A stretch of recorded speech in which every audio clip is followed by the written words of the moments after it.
Nagloloko ang idol.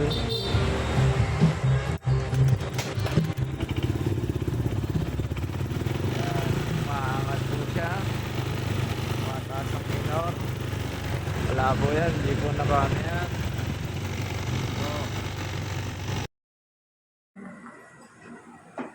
Okay, dumating ako ng shop guys at ito ang dinatnan ko. May tila ginagalaw-galaw si Jasper at hindi ko alam kung ano yun. So yun na nga, binidyohan pala niya.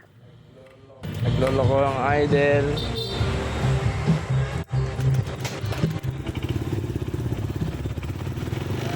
Maangat po siya. Mataas ang minor. Malabo yan, hindi po nakano yan. Throttle body yan, tumilig yan.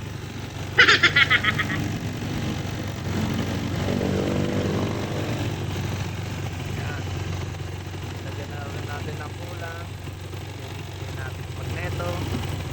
Ngayon, ayusin natin to. Bang! Okay, so yun na nga, pinipihit-pihit na po ni Jasper ang idle screw habang nakasaksak ang diagnostic tools para makita ang parameters ng bawat sensors.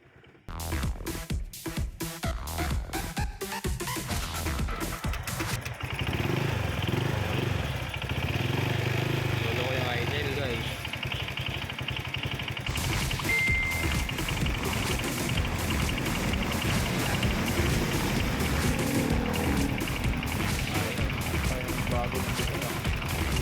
Okay, so yan na nga, hindi na nataste ni Jasper. Bubuksan niya na at sisilipin ang throttle body kung ano ang nilalaman nito. Tingnan natin. Ayaw pa rin.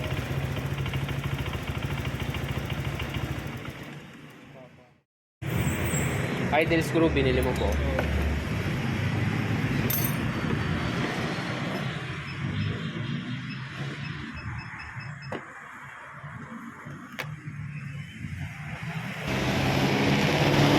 Tila. Ano tila, boss? Tila. Tila. Walang idle. Walang idol. 6K ba lang? Ay, 68K. 68K pala.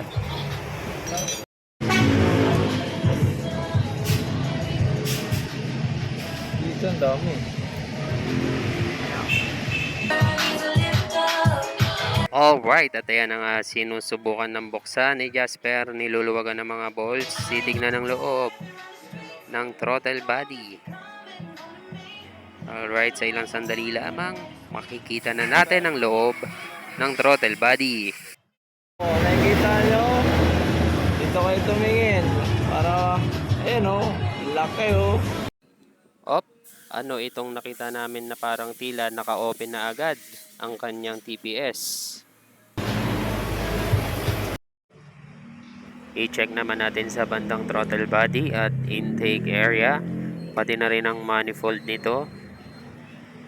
Okay, at napansin nga po kanina ni Jasper ang dumi sa paligid, kaya nilinisan niya na din nang sa gayon ay mas lalong maging smooth.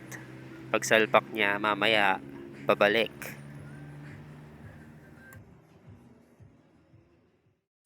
So, chinek na nga natin ang manifold ng air intake.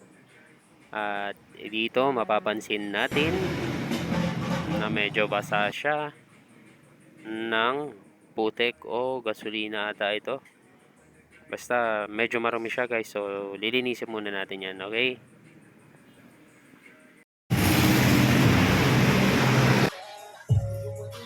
Wala na yung gap na.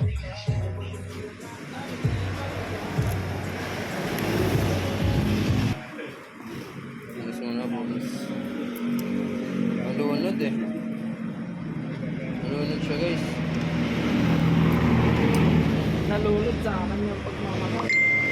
Bakit nalunod? Kasi yung bukas namin yung opening ng butterfly ng TPS, naka-open na.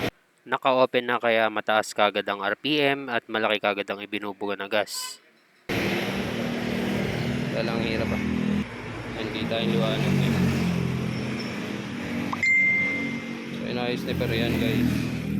At naibalik na nga ni Jasper ang throttle body. Sinilip niya naman kalauna ng spark plug and then Ito na one click.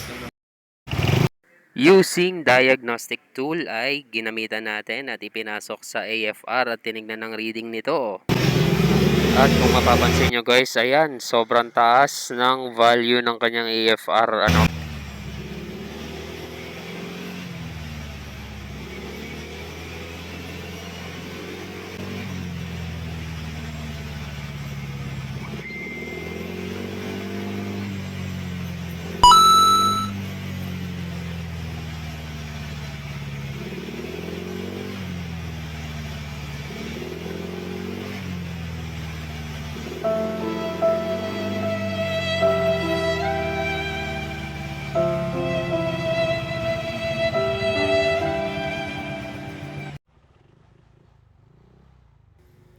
Alright, so ayun guys, base sa inyong nakikita, umaabot ng 17 to 18 ang kanyang AFR.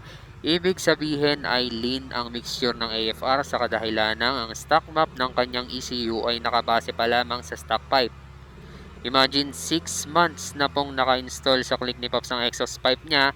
Sa madaling sabi, 6 months na rin tumatakbo ng nasa lean mixture ang motor ni Popsicles. Kaya naman po, ang isa sa mga solusyon namin doon ay yung stock ECU remap, kung saan pwedeng mabago ang iilan sa mga values na merong katangian ng ECU kagaya ng fuel o gasolinang ibinubuga ng injector sa bawat taas ng revs per minute o RPM ng kanyang motorsiklo. Isa din doon ang ignition timing advance kung saan kayang mabago sa pamamagitan ng stock ECU remap ay nababago ang timing or degree ng ignition upon the combustion or sa pag-ignite ng kuryente palabas at pabuga ng pipe.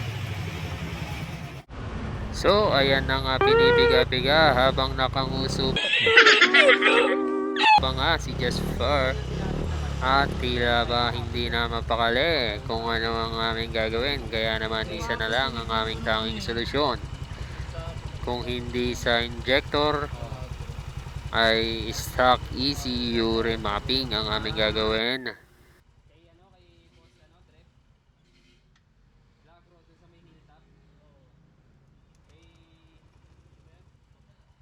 Bait din yun, yung specialty niya mga click sa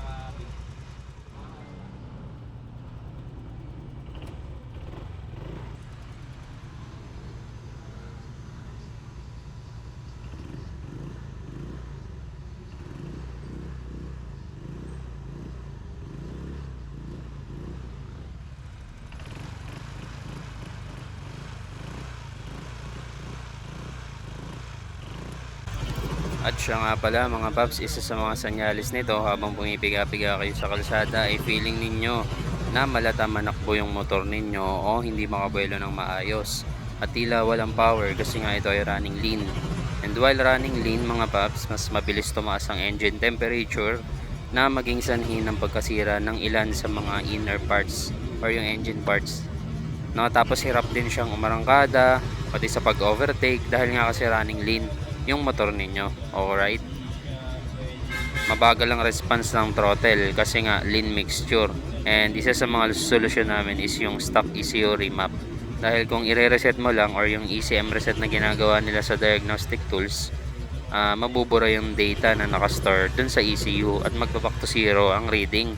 Kaya sa una medyo okay ang hatak, pero once the loop is closed, babalik yun sa stock reading. Discuss na lang natin sa susunod na episode guys. Mag-stick muna tayo dito sa topic natin na stock ECU remap, na talagang basta nagpalit ka ng muffler or power pipe or open pipe, chicken pipe, kahit ano pa yan, basta pipe. Okay? Siguraduhin nyo po maipaparemap din nyo within time para maiwasan ang aberya. Okay, so kaya ngayon nire-remove muna natin siya. Example na naman po kami dyan, Honda Click, naka-exhaust pipe. Okay. 8 months na sa kanya yung pipe. ECU remap.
Alright, na-remap na natin siya. And then, sine-check na lang yung parameters.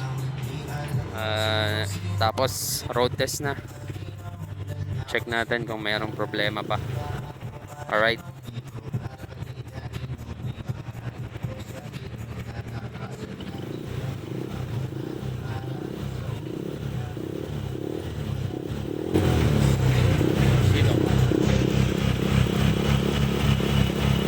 Oops, kung inyong mapapansin, medyo mabilis na ang response ng throttle. Alright.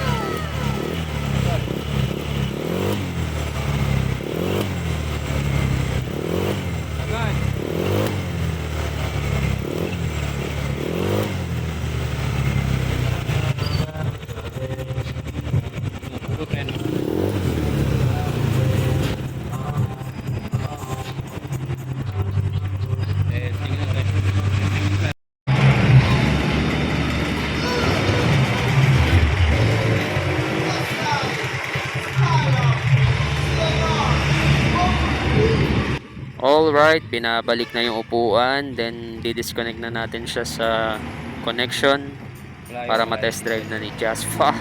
Let's go! Okay na, pero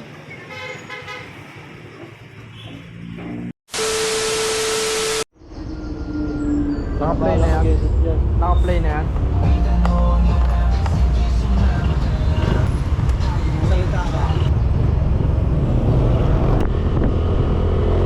Yan, stable lang tayo. Umaangat na lang, umaangat. Stable lang yan. Agad.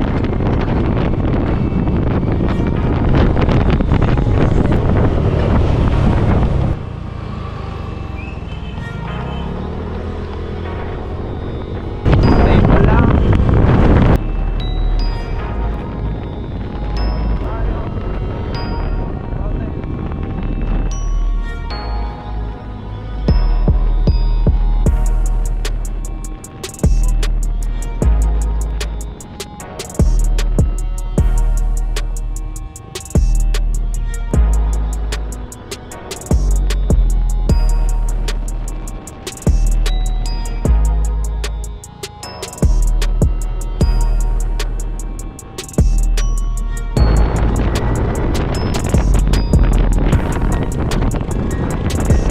Okay, so ayan sa inyong nakikita, talaga naman binibirit-birit na nga ni Jasfa ang silinyador.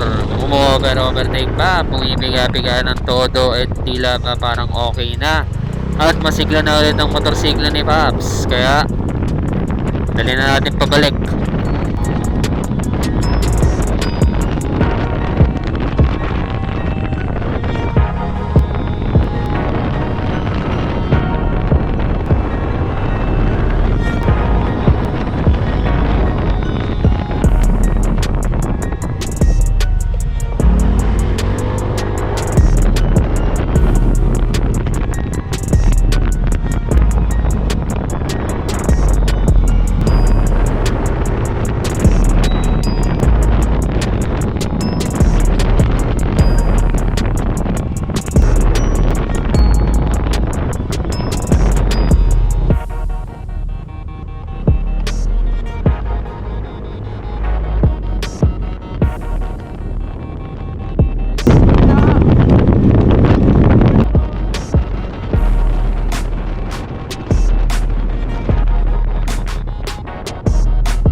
Alright, if you have experienced the same problem, visit lang po kayo dito sa amin sa shop located at Maharlika, San Jose del Monte, Bulacan. Alright, peace out and ride safe always mga paps. God bless us all.